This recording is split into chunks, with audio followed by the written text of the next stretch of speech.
સાવલી તાલુકા પંચાયત કચેરી ખાતે આજરોજ કોંગ્રેસ પક્ષ દ્વારા તાલુકા અને જિલ્લા પંચાયતની ચૂંટણી માટે ઉમેદવારી પત્રો ભરવાની પ્રક્રિયાની શરૂઆત કરવામાં આવી હતી।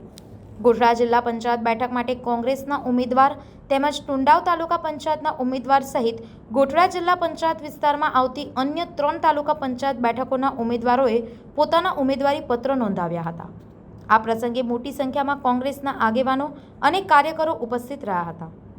કોંગ્રેસના સ્થાનિક નેતાઓએ ચૂંટણીમાં જીતનો વિશ્વાસ વ્યક્ત કરતા જણાવ્યું હતું કે જનતા પરિવર્તન માટે તૈયાર છે અને કોંગ્રેસને સમર્થન મળશે। આવતીકાલે ઉમેદવારી પત્ર ભરવાનો અંતિમ દિવસ હોવાથી કચેરી ખાતે વધુ ઉમેદવારો અને સમર્થકોની ભારે ભીડ ઉમટે તેવી શક્યતા વ્યક્ત કરવામાં આવી છે। સંવાદદાતા સાથે અભિપ્રાય ન્યૂઝ વડોદરા।